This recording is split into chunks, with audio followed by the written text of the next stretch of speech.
Bueno, seguimos.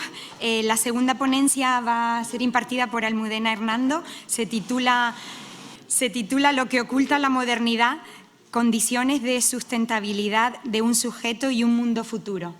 Almudena Hernando es profesora titular en el Departamento de Prehistoria de la Universidad Complutense de Madrid y miembro del Instituto de Investigaciones Feministas de dicha universidad. Dedica su investigación al estudio de la identidad con dos focos principales de interés: las sociedades sin escritura y la subjetividad femenina en las culturas occidentales modernas. Ha realizado trabajos de campo con grupos indígenas en Guatemala y Brasil y actualmente desarrolla un proyecto en Etiopía. Ha sido investigadora invitada en las universidades de California, Los Ángeles, Berkeley, Chicago y Harvard. Tiene la palabra Almudena Hernando. Gracias. Gracias. Quiero empezar, por supuesto, por agradecer el privilegio y el lujo de estar en Lanzarote, tanto a la Comisión Científica, ¿no?, sobre todo a Fernando Prats y a Yayo Herrero, de estas jornadas, como a la Fundación César Manrique, particularmente a su director, a Fernando Gómez Aguilera, y a Idoia Cabrera, que nos han organizado todo de una manera súper eficaz, súper amable. No solamente por el placer de estar en Lanzarote, sino por el privilegio de poder, de tener la oportunidad de pensar sobre este tema, ¿no?, que yo creo que es... Yo soy arqueóloga, como ha dicho Idoia, me dedico a cosas de identidad, pero esta oportunidad es no solamente una oportunidad para mí de poder enriquecerme con las interacciones con todos los colegas, ¿no?, sino de pensar yo misma, ¿no?, que es lo que me parece, o sea, pensar en el otro extremo de aquello para lo que yo me formé, que era el pasado, ¿no? Pensar en dónde estamos, porque yo creo que realmente es el tema, ¿no? El tema. De hecho, no sé, Fernando lo decía, ¿no? Y Fernando lo decían cuando se inauguró esto, ¿no? No sé cómo alguien puede existir hoy día sin pensar en este tema, porque no solamente está en todos los medios, sino que es una evidencia no solamente el cambio climático, sino que están aumentando los niveles de desigualdad social, que tiene que ver con esto, están aumentando eso, las migraciones, se están cerrando fronteras, está habiendo cada vez un desajuste mayor en todos los órdenes, ¿no? Yo voy a hablar no del colapso solo, sino de la devastación que estamos produciendo, cada vez menos sistemas de protección social. O sea, realmente creo que estamos en un punto de una crisis de colapso total, ¿no?, de todos los sistemas sociales y por supuesto, de relación en todos los órdenes. Bueno, esto no entra todavía a los sistemas políticos, a los regímenes políticos, no se ha aceptado, no se reconoce, ¿no?, que existe esta clave, pero sí que esta crisis, pero sí que hay toda una serie de posturas, como estamos viendo, ¿no?, que reconocen el colapso del sistema, ¿no? Se han puesto distintos nombres dependiendo de los matices que se dieran a esta última fase, ¿no?, en la que se está viendo la devastación, como hemos venido viendo estos días, ¿no? Ayer y hoy, antropoceno, y se ha ido nombrando capitaloceno, ecozoico, gaiaceno, el término de Donna Haraway, el chuculceno que nombra Donna Haraway, etc. Y en general, casi todas las posturas que reconocen el problema, lo que defienden es que no se puede seguir separando estos conceptos, ¿no?, de naturaleza y cultura, que existe una No sé si pasa algo que se va a ir separando. No sé. Que no se puede seguir separando la naturaleza de la cultura, que existe una interdependencia esencial en los dos órdenes, ¿no? Yo diría que las posturas que aceptan el colapso, que reconocen el colapso, se podrían dividir en dos grandes bloques, que no son excluyentes, que todo depende del punto de vista desde el que lo mires y con con ambos yo estoy de acuerdo, ¿no? Uno es que no se puede seguir separando naturaleza-cultura, este término que a lo mejor algunos no reconocen, pero que nos entendemos de qué hablamos, ¿no? Porque todo es naturaleza, ¿no? Porque somos una especie más que interactuamos de forma compleja con todas las demás especies, ¿no? Uno de los paradigmas representantes de esta aproximación es el modelo de Gaia, ¿no? Que supone que la Tierra es un gran organismo que se autorregula, como ya ayer también nombraban, ¿no? No nombraban a Gaia, la teoría de Gaia, pero nombraban esto, que se autorregula y que no es importante, que bien es posible que nosotros estemos produciendo una devastación, pero que eso no es importante para el planeta, ¿no? Porque se autorregulará de nuevo una vez más, ¿no? Que lo importante son las bacterias y los microorganismos, como acabamos también de nombrar, ¿no? En la intervención anterior. En el último libro de Paco Puche, donde recoge una entrevista a Lynn Margulis, que salió en La Vanguardia, decía Lynn Margulis: la especie humana es peligrosa para sí misma, jamás para Gaia, ¿no? Podemos acabar con nosotros mismos, como os he dicho, y el planeta seguirá. Bueno, nosotros somos una especie más.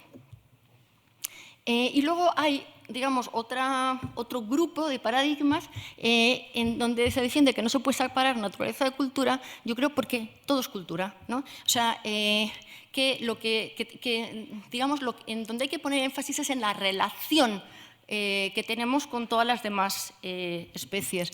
Y yo aquí metería estos paradigmas que están ligados a conceptos como los derechos de la naturaleza, del buen vivir, bienes comunes, ética del cuidado, es decir, conceptos culturales que debemos extender no solamente a los otros seres humanos, sino a todos los seres con los que nos relacionamos, ¿no? Es decir, debemos expandir toda esta capacidad humana de cuidado a las demás especies, estableciendo una relación, ¿no? Bueno, yo digo que me parece que no son excluyentes, que cada una enfoca la cuestión de una determinada óptica, y yo estoy de acuerdo con las dos, ¿no? Dependiendo cómo lo miremos. Ahora, me parece que yo estoy de acuerdo a efectos descriptivos, ¿no? De cuál es la relación de interdependencia de lo humano con lo no humano. Pero creo que si queremos hacer un análisis crítico, sí es necesario diferenciar naturaleza de cultura. Porque si no analizamos cuál es la diferencia, si no diferenciamos lo humano de lo no humano, no analizamos la especificidad de lo humano, que es lo que los humanos tenemos de diferente con respecto a otras especies. Y, por tanto, no podemos llegar a profundizar, no podemos identificar cuáles son las claves que han regido la relación de lo humano con lo no humano. Ni, por tanto, cambiar la lógica de lo que hemos venido haciendo hasta ahora. Es decir, yo creo que si nosotros lo que nos planteamos es, bien, estamos en un momento de colapso, ¿qué podemos hacer? Lo que tenemos que pensar primero, quizás porque yo soy prehistoriadora y siempre pienso en de dónde venimos, ¿no? Lo primero que hay que pensar es qué es lo que hemos hecho para estar aquí, ¿no?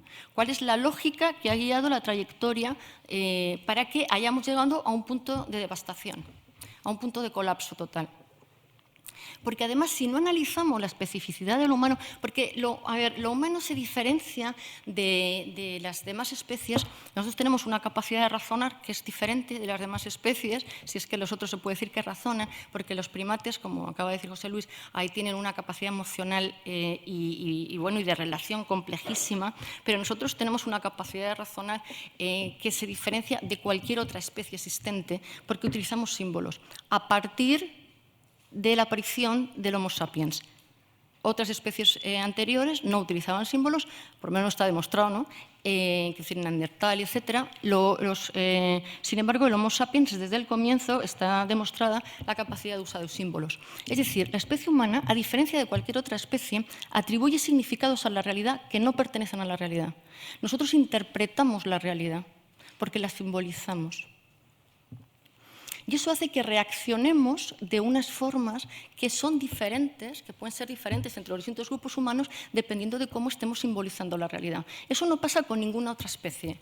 Además de que tenemos una capacidad emocional que se mezcla, dependiendo de cómo simbolicemos el mundo, con una reacción que también puede variar.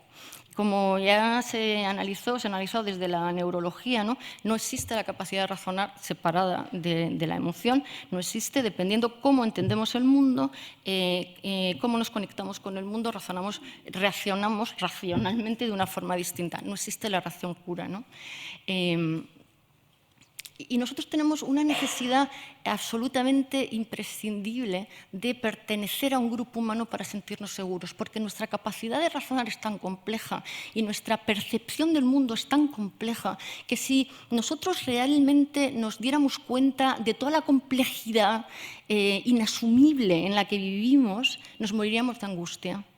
Pero ningún grupo humano se muere de angustia. De hecho, se mueren menos de angustia los que menos capacidad tecnológica tienen. Si alguien tiene angustias y depresiones y ansiedades, somos los que tenemos cada vez más complejidad, ¿no? Nosotros tenemos una necesidad de pertenecer a un grupo humano, de sentir que pertenecemos a un grupo humano como condición inevitable irrenunciable para no entrar en la angustia de la comprensión de la complejidad del mundo en el que vivimos. Lo que pasa es que esto no lo reconocemos todos los seres humanos, no reconocemos que necesitamos la pertenencia a un grupo, ¿no? Bueno, os digo, si no analizamos la especificidad de lo humano, no se puede entender las claves que nos han llevado hasta aquí. Y la consecuencia es que, os pongo aquí, el responsable de la devastación queda oculto. Esto me parece un punto muy importante. Porque todo el tiempo hablamos de que es la humanidad, el ser humano, el que está provocando la devastación. Y yo creo que esto no es preciso. Que esto no se debe seguir diciendo así, porque al hacerlo así, al meter en el paquete del ser humano, esto ayer Susana decía algo, se refería a esto, ¿no? Al meter en el paquete del ser humano a la gente de la devastación, así en general, no se hace ningún tipo de diferenciación de género, de raza, de etnia, de clase social. Y no todos somos agentes de la devastación. Los cazadores-recolectores actuales y del pasado no son agentes de la devastación, no producen el colapso, tampoco lo producen los campesinos, tampoco lo han producido las mujeres a lo largo de la historia. El agente de la devastación son aquellos que encarnan lo que un sociólogo venezolano, que tiene cosas que me parecen muy interesantes, Edgardo Lander, él no hablaba de esto, hablaba de qué es la izquierda hoy y todo este tipo de cosas, pero él hablaba del proyecto civilizatorio de Occidente.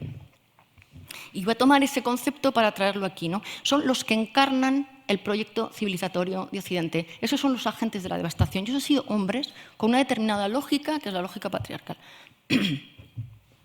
Este proyecto civilizatorio de Occidente se ha llevado a sus extremos con el capitalismo neoliberal y con el socialismo soviético.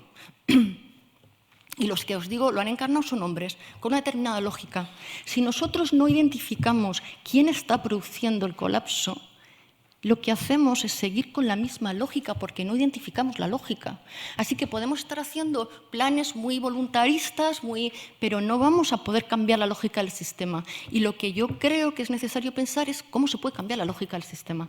Para eso hay que identificar a la gente que lo ha hecho, cuál es la lógica que ha tenido la gente del sistema, ¿no? Os pongo aquí.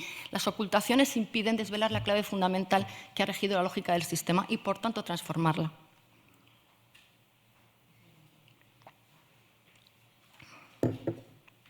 Bueno, ¿cuál es la lógica que ha seguido el sistema? Yo os voy a utilizar el esquema que yo tengo de pensar cómo se ha construido la identidad y cómo se construye la identidad, pero refiriéndola para esta ocasión concreta, sobre todo a la relación con la naturaleza. Yo creo que la identidad, porque yo creo que cuando hablas de identidad la gente entiende mal lo que es la identidad, porque hay gente que habla de identidad que yo creo que no se entiende bien lo que es la identidad. Yo me refiero siempre a la identidad como la manera que tenemos de entender lo que es el mundo y lo que somos nosotros en ese mundo. Y hay una relación directa entre lo que entendemos que es el mundo y lo que nosotros queremos que somos en ese mundo. Y esto ha variado. Para entender la identidad tenemos que pensar que hay como dos bloques abstractos, digamos, de formas de relacionarse con el mundo que pueden combinarse entre sí. Pero, ¿qué es la identidad relacional y la individualidad? La individualidad puede o no existir. Pero la identidad relacional, que es la pertenencia al grupo, es imprescindible para todos los seres humanos. Por lo que os decía antes, si nosotros no nos concibiéramos en relación como pertenecientes a un grupo, se nos haría evidente que no controlamos nada y nos moriríamos de angustia. Es imprescindible la identidad relacional. Cuanto menos control material tienes del mundo, más funciona de forma aislada la identidad relacional. Cuando empiezas a tener más control del mundo, porque la gente dentro de la sociedad empieza a tener diferencias entre sí, empieza a añadirse la individualidad. La identidad relacional se construye de un modo distinto a cómo se construye la individualidad. Insisto que todos tenemos identidad relacional, todos, es imprescindible. Es un tipo de identidad que se construye a través de los vínculos que tenemos, ¿no? Nosotros somos las madres, los padres, los hermanos, los esposos de alguien. Y eso nos hace que sepamos quiénes somos. Somos el resultado de nuestros vínculos. No es una identidad consciente. Tú eres la madre o el padre o la hermana o la hija y esto no es porque tú pienses que lo eres, es porque lo eres. No pasa por la mente. La individualidad pasa por la mente. La identidad relacional no pasa por la mente. Pasa por los vínculos que tienes y pasa por el cuerpo, por los objetos y por las acciones, ¿no? La identidad relacional se construye con el cuerpo, para empezar. Es decir, yo vengo aquí y oigo hablar a Idoia y tiene acento canario. Y yo digo, Idoia es canaria. La identidad relacional está construida a través de cómo nos movemos con el cuerpo, lo que llamaba Bourdieu la exis corporal, ¿no? Nos saludamos de una determinada manera, nos movemos de una determinada manera. Yo tengo una amiga india, por ejemplo, que cada vez que dice que sí, lo que te dice es que no con la cabeza. No sé si habéis visto algún vídeo de la India, ¿no? Que hacen así como un gesto con la cabeza que yo no sé hacer. Pues cuando tú ves a alguien que hace ese gesto con la cabeza, dices, es de la India. Porque la identidad de a qué grupo pertenecemos se construye así, a través del cuerpo, pero no es consciente. Tú no naces y dices, voy a ser... No, el cuerpo te identifica con aquello que vas a ser. No pasa por la mente. Los objetos, la vestimenta que utilizamos. Yo ayer, que conocí a Lolita y digo, ay, tú eres de Guatemala. Y dice, sí, por la ropa que lleva. Igual que nosotros somos de aquí, por la ropa que llevamos, las modas que llevamos. ¿No? Nos identificamos siempre con ascripción, salvo excepciones, pero no vamos a entrar, a un espacio. La identidad relacional te vincula a un espacio, se construye a través de los vínculos, se construye a través del cuerpo, de los objetos y de las acciones, ¿no? O sea, tú eres un cazador-recolector, por ejemplo, del Amazonas, y tú eres de este grupo, llevas no sé qué en el labio, el cuerpo te hace que te identifiques de ese grupo, perteneces a ese espacio y cazas con cerbatana o cazas con... ¿no? O nosotros nos movemos con determinados objetos, ¿vale? Así se construye la identidad relacional, no pasa por la mente, no es consciente. Bueno, ¿cómo se relaciona, digamos? A ver, cuando lo único que tienes... O cuando no hay diferenciación de posiciones dentro del grupo, imaginaros un grupo, yo trabajo con grupos del Amazonas, ¿no? Con un grupo de cazadores, recolectores del Amazonas. Cuando no hay posiciones de especialización del trabajo, cuando no hay posiciones de diferencias de poder dentro del grupo, cuando todo el mundo hace lo mismo, los hombres hacen lo mismo, las mujeres hacen todos hacen lo mismo, entonces lo único que hay es identidad relacional, no hay individualidad, porque tú no te piensas que eres distinto del de al lado, porque no lo eres. Haces lo mismo que los demás. Vale, en esas condiciones, ¿cómo se interpreta la naturaleza? Como no hay ciencia, no estás interpretándolo a través de física, la interpretación que se hace de la naturaleza es proyectado el comportamiento humano. Así que tú vives en una realidad que tiene comportamiento humano porque es el que tú conoces, pero que tiene más poder que tú porque te puede quitar la vida. Así que tiene un carácter sagrado. Tú vives en una naturaleza que no es naturaleza, que es un término de relación donde no hay diferencia entre la naturaleza y la cultura, donde todo es parte de una relación, que tiene comportamiento humano y que es sagrado, ¿no? Que tiene más poder que tú. Philippe Descola, que es un antropólogo francés muy conocido, ¿no? Él hablaba de las cosmologías del Amazonas y decía, hay el animismo, el totemismo, luego añadió el perspectivismo y el naturalismo. ¿Qué es el naturalismo? Decía, la cosmología que nos caracteriza a nosotros, que consiste en creer que la naturaleza existe. Es decir, creer que hay una esfera de la realidad que no tiene comportamiento humano. Eso es lo que nos caracteriza a nosotros. Pero hay otros grupos humanos que no, que creen que todo tiene comportamiento humano, que todo tiene alma, ¿no? Que todo tiene espíritu. Bueno, este sería el primer bloque. Os pongo cuando no se siente poder sobre el mundo, es cuando no hay control tecnológico del mundo, es la única forma de identidad. ¿Vale? Se construye a través de los vínculos, el cuerpo, los objetos y las acciones compartidas, se vincula a un espacio y no busca el cambio, porque tú no eres quien eres, porque si tú eres hijo o hija de tal, eres porque lo eres. Si tú perteneces a esta comunidad, es que lo eres, tú no necesitas cambiar para saber quién eres. Hay una interdependencia ontológica, la persona se construye como parte de, es imprescindible la pertenencia a un grupo. Hay una empatía con lo humano y con lo no humano, porque tú te identificas con todo, ¿no? En el grupo todo el mundo hace lo mismo, así que tú te sientes completamente identificado con todos los demás de tu grupo y te sientes identificada con la naturaleza que tiene comportamiento social. ¿Vale? Así que hay toda una relación de empatía. La naturaleza es igual a cultura, no hay separación entre estos dos conceptos, pero todo es cultura. Tú extiendes el carácter de lo humano a todo lo viviente. Y se es consciente de una impotencia del ser humano frente a la naturaleza no humana, que tiene comportamiento humano también, pero que es sagrada. Bueno, digamos que lo que sucede, esto no tiene que ver con tiene que ver con grado de división interna del grupo. Pero al comienzo, quiero decir que todos los cazadores-recolectores actuales, la mayor parte de los agricultores, hasta que empieza la intensificación de la producción, es así, ¿no? Y eso sigue existiendo en la actualidad y fue también la característica del comienzo de las trayectorias históricas que luego fueron cada vez dividiendo más, especializándose más, etc. Así que en un determinado momento el registro arqueológico y la historia te demuestra, ¿no?, que empiezan a aparecer hombres, no vamos a entrar por qué son hombres, pero hombres que ya hacen cosas diferentes, que empieza a haber posiciones, primero el registro arqueológico te dice son consejos de ancianos, y luego ya hay hombres que tienen poder diferenciado. Empieza a haber gente que hace cosas distintas dentro del grupo, tiene especializaciones del trabajo y además tiene diferencias en el grado de poder. Entonces empieza a abrirse la sensación de que lo que yo soy es distinto de lo que es el otro. Y además, cada vez que tú te sientes más distinto del otro, esto sucede porque hay más posiciones diferentes, entonces se empieza a controlar tecnológicamente más lo que vamos a considerar naturaleza, ¿no?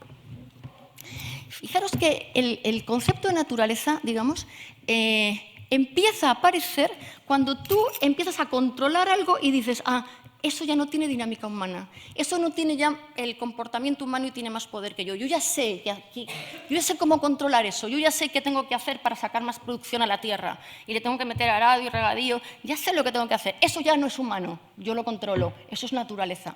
A diferencia de lo que piensa la mayor parte de la gente, en el proceso histórico no es que la cultura se va expandiendo sobre la naturaleza.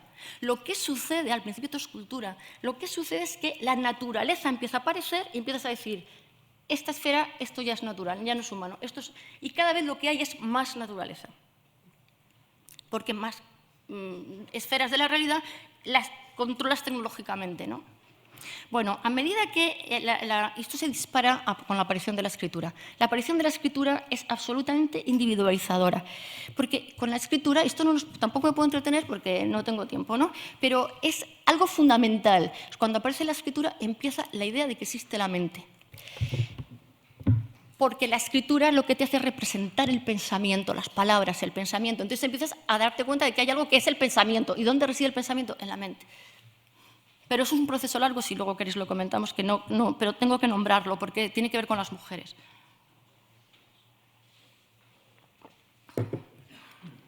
La individualidad es la idea de que yo soy distinta del que tengo al lado, esto les pasó a los hombres, y además soy distinto de aquello que considero naturaleza, a lo que controlo. Te da sensación de potencia sobre aquello que controlas. ¿Vale? Y os digo, se dispara con la escritura y pasa por la mente. La individualidad es un proceso consciente de sí mismo, que se construye a través del tiempo y del cambio.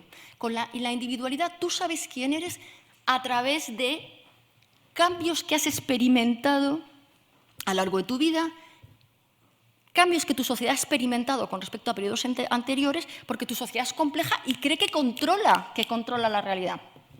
Y eso es lo que te da seguridad y lo que te da potencia. ¿Vale? Es decir, os pongo aquí, la individualidad, cuando se ocupa una posición especializada en una sociedad de elevada complejidad socioeconómica y se cree que se tiene poder sobre el mundo, esto es una fantasía, pero se cree que se tiene, os pongo, la individualidad se construye a través de la sensación de diferencia de la mente, de la razón, porque tú empiezas a decir, vale, ya entiendo la mecánica causal de esta esfera que ya no es humana. Y la controlo. Y de los deseos para sí, que ayer lo decía Fernando, esta cuestión de la crisis del deseo, ¿no? Que a mí me parece que es muy clave, porque la individualidad se construye a través de identificar qué es lo que yo quiero hacer, qué es lo que me diferencia, y para saber qué es lo que me diferencia tengo que saber qué deseos tengo para mí, cuáles son mis deseos, qué deseos tengo yo que son distintos de los demás. Por eso hay que identificar deseos para ti. Esto no existe en la identidad relacional. Se construye a través del tiempo y de los cambios. Hay una percepción de autonomía ontológica, la percepción de un yo. Y al separarte de los demás miembros de tu grupo porque te sientes diferente y de la naturaleza, no hay empatía, ni con lo humano ni con lo no humano. No existe la empatía. Existe una sensación de distancia emocional y racional. La naturaleza se considera que es igual, no hay diferencia entre naturaleza y cultura, pero todo se considera naturaleza. Digamos que nos racionalizamos, ¿no? Soy una especie más, soy otra especie. Esto yo lo veo en historia con todo el positivismo, ¿no? Científico. O sea, no solamente porque esto es obvio que somos una especie más, pero cuando tú hablas de prehistoria, por ejemplo, ¿cómo se reconstruye el pasado? Se reconstruye proyectando la misma mentalidad y la misma lógica que tenemos en el presente para reconstruir el pasado. O sea, ¿cuál es la edad del bronce? La edad del bronce es lo que yo hubiera hecho si hubiera estado ahí. Es decir, no se contempla la especificidad de la cultura, sino que se trata al ser humano como si fuera otra especie animal, que va a reaccionar de una determinada manera que siempre es igual. ¿Vale? Naturaleza es igual que cultura, pero todo es naturaleza. Y hay sensación de potencia del ser humano porque cree que controla, ¿no?, la naturaleza. Bueno, así que tenemos dos grupos de los dos grandes bloques de identidad. El discurso en el que vivimos, que es el discurso de la Ilustración, el planteamiento de la Ilustración, lo que nos dijo, no utilizaba todos estos matices, pero esto es lo que decía, es que la identidad relacional es propia de los indígenas y representa el atraso, ¿no? Esto de la identificación con la naturaleza, de que tú eres parte de un grupo, etc. Y que, en lo que consiste la civilización y el progreso es en ir avanzando hacia la individualidad, hacia la razón, hacia el desarrollo de la tecnología, porque eso es lo que te da seguridad. Bueno, este es el discurso de verdad en el que vivimos. Este es el discurso que nos creemos. Que de la forma en que eran los indígenas se fue pasando poco a poco en la historia a la forma en la que nos hemos ido construyendo la civilización, ¿no? Mi propuesta, a diferencia de, yo soy crítica con la Ilustración en este punto, ¿no?, es que lo que fue pasando, por eso creo que hay que tener en cuenta el género, hay que tener en cuenta de qué hablamos cuando hablamos de cómo tiene que cambiar la lógica.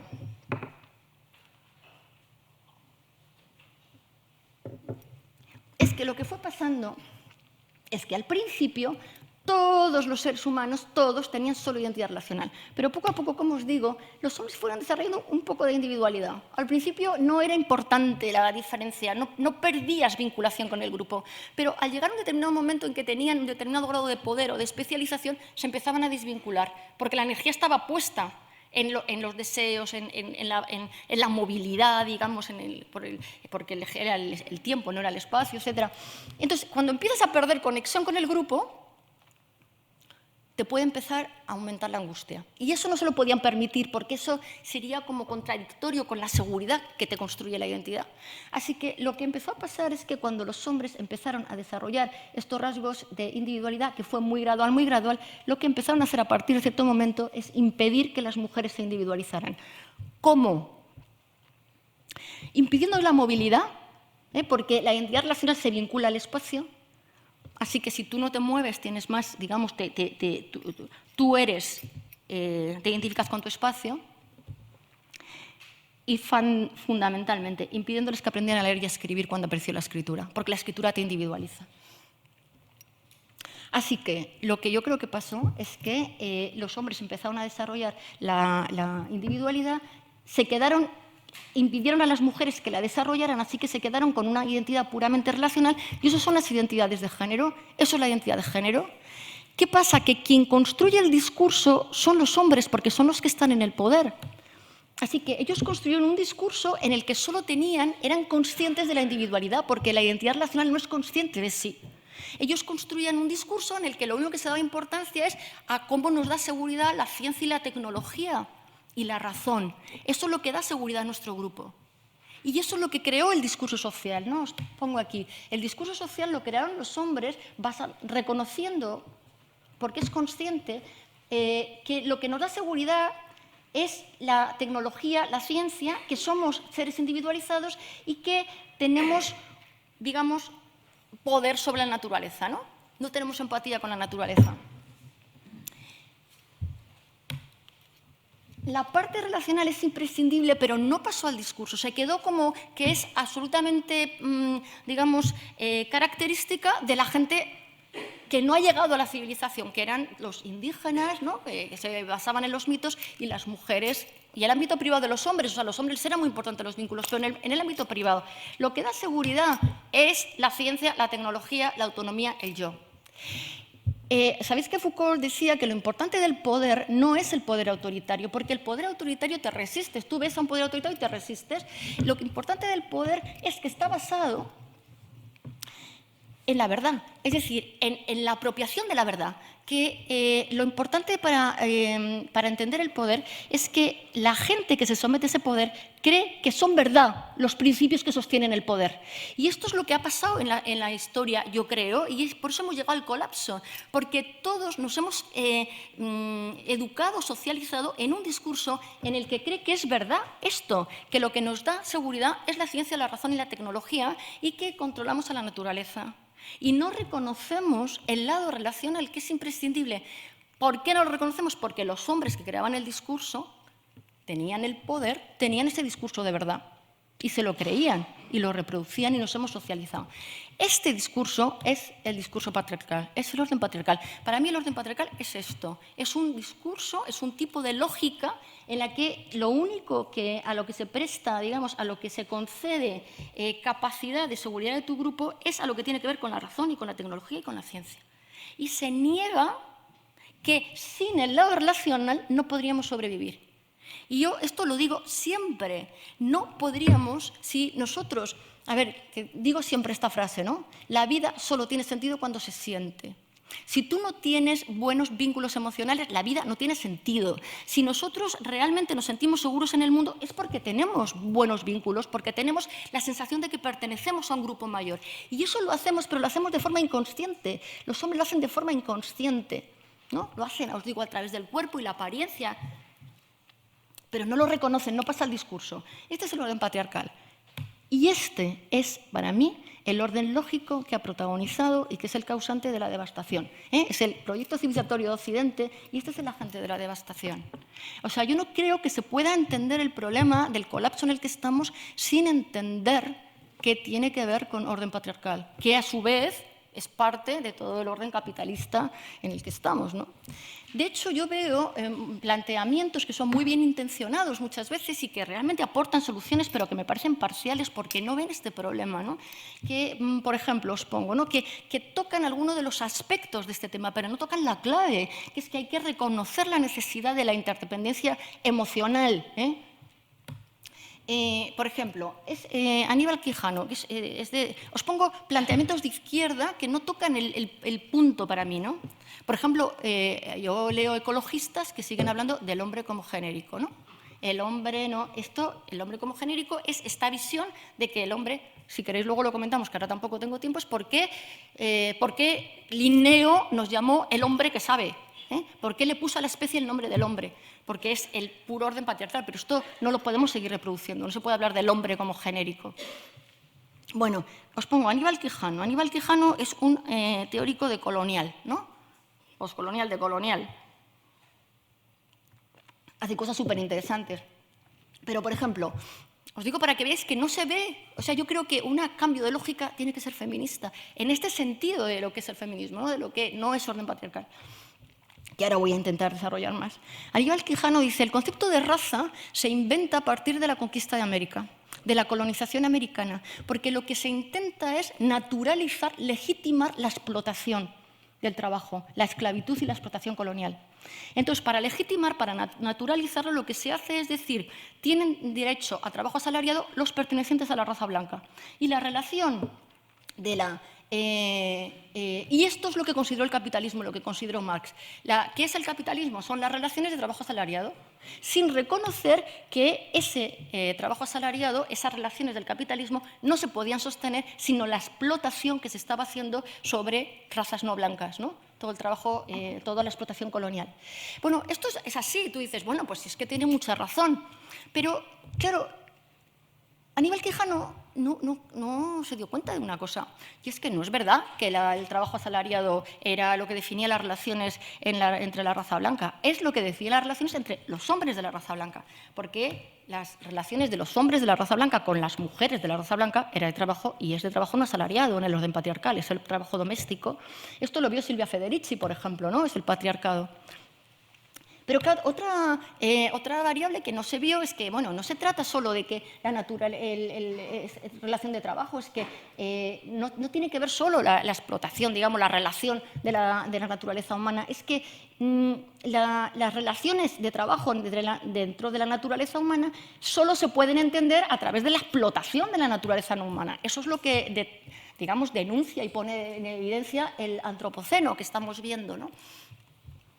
Porque hay toda una serie de niveles que no captan o que yo creo que no van a la clave, que es que la individualidad que han construido los hombres, que yo la llamo individualidad dependiente porque solo se sostenía a través de relaciones de género, a través de que las mujeres no se individualizaran, por eso la llamo individualidad dependiente, que ponía solo el peso en la razón, en el yo, en la tecnología y el cambio, solo se puede sostener si hay detrás esfuerzos de comunidad, de vínculos, de cuidados, de recurrencias que no reconoció el capitalismo, no reconoce el discurso que tenemos. Es decir, que hay dos niveles de realidad.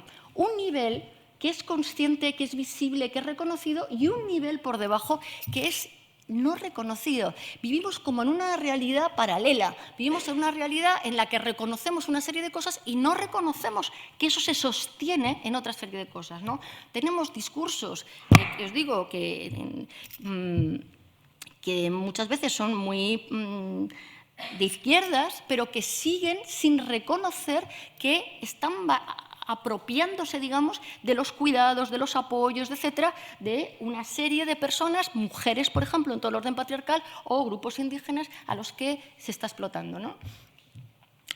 Por otra parte, hay determinados planteamientos que también son muy bien intencionados, que lo que intentan es poner el peso solo en la otra parte, en los cuidados, en la recurrencia. ¿Qué pasa con el fin del colapso del sistema? Hay que volver a la comunidad, a los cuidados. Pero esto no es real, porque nosotros estamos individualizados. O sea, nosotros no podemos ver lo que decía José Luis antes, no podemos a una Arcadia feliz, no, porque estamos individualizados. Hay que tener en cuenta las dos partes del juego. Y esto nos mete en una reflexión que es muy complicada, ¿no? Os pongo... ¿Quién ha tenido en cuenta las dos partes del juego? Yo creo que las mujeres individualizadas de la modernidad, también algunos hombres. Yo creo que hay hombres que no son patriarcales, ¿no? Pero creo que esto sobre todo lo encarnamos las mujeres, porque yo creo que nada tiene que ver con esencias ni con biologías, tiene que ver con proceso histórico. Sí, las mujeres individualizadas de la modernidad, al empezar a aprender a leer y a escribir y a formarnos en educación superior, que solo se nos permitió a partir de la modernidad, nosotros nos empezamos a individualizar. Entonces, claro que tenemos individualidad, yo, potencia, poder, etc. Por supuesto que lo empezamos a hacer. Pero nosotras no podemos abandonar el lado de la relación, porque es imprescindible. Y si nosotras lo abandonamos, nadie nos lo cubre, porque los hombres no están socializados para cubrírnoslo. Así que nosotras no podemos abandonar el lado relacional, pero nos individualizamos, con lo cual nosotras juntamos dos formas de identidad y construimos la individualidad de una forma distinta, una forma que, digamos, reconoce que la individualidad genera capacidad de agencia, pero que lo relacional genera las condiciones de supervivencia. Eso para mí es el feminismo. El feminismo para mí es una lógica opuesta a lo patriarcal en el sentido de que reconoce la importancia de la capacidad de agencia que te da la individualidad, pero reconoce la imprescindibilidad de la relación y pone esfuerzos, tiempo y dedicación en las dos cosas. Eso es el feminismo para mí. Bien, ¿cómo creo yo que tendría que cambiar la lógica del sistema? Yo creo que para cambiar la trayectoria que llevamos, lo que tendría que hacerse es un planteamiento feminista que reconoce lo imprescindible de lo relacional. Ahora, ¿cuál es el problema de esto? Y este es el problema que tenemos las mujeres en la modernidad y los hombres que están en este modo de identidad, que esto está hecho de contradicción. Porque juntamos dos identidades que son contradictorias entre sí. Y son contradictorias hasta un punto que no puedo mostrar aquí, ¿no? Porque no hay tiempo, no es el caso además. Pero para nosotras es muy importante, para muchas mujeres sigue siendo irrenunciable la maternidad, porque los vínculos son irrenunciables y al mismo tiempo que tenemos una sensación clarísima del yo. O nos ponemos en posición de objeto más que los hombres, ¿no? Al mismo tiempo que nos sentimos sujetos. Está lleno de contradicción. Esta contradicción es difícil de manejar en términos personales, como lo sabemos todas las que tenemos estas formas de identidad, o todos los que lo tengan, ¿no? Es difícil de manejar en grupos pequeños, como lo saben los movimientos sociales, que hay que manejar las dos cosas.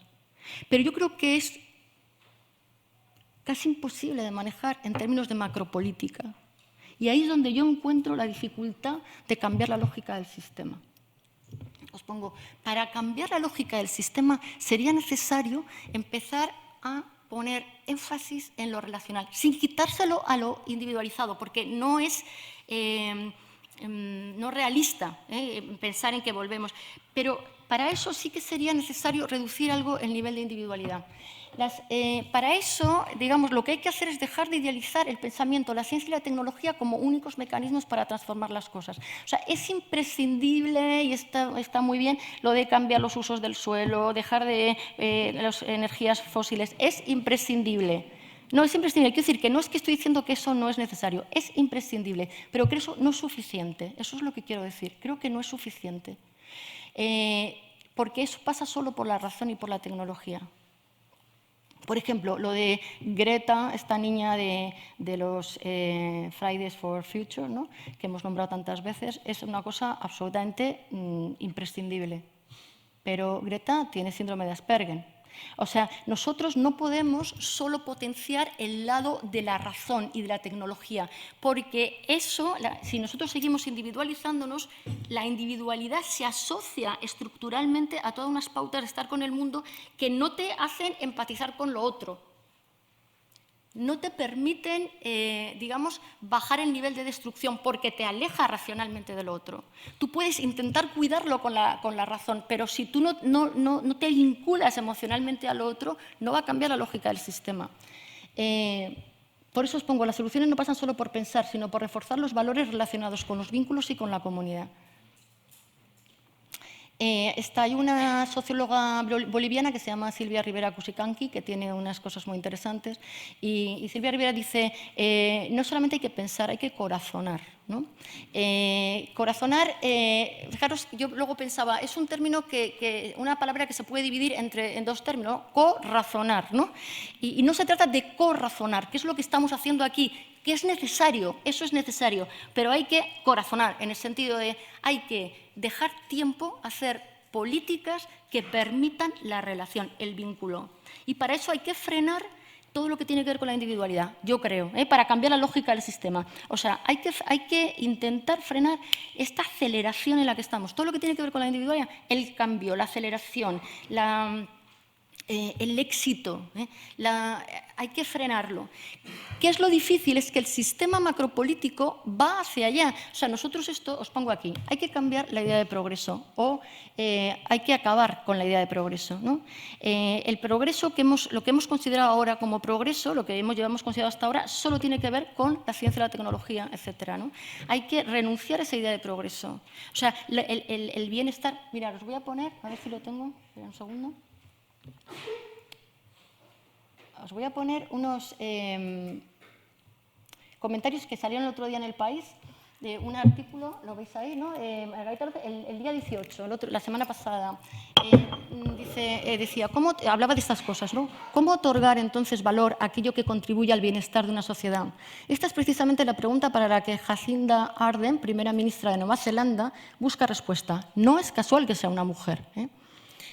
Su presupuesto nacional del bienestar, anunciado hace unos días, está orientado a lidiar con problemas y desafíos tan dispares como la pobreza infantil, la discriminación de la comunidad maorí, la violencia machista, el sin-hogarismo y las emisiones de CO2. Todo relacionado.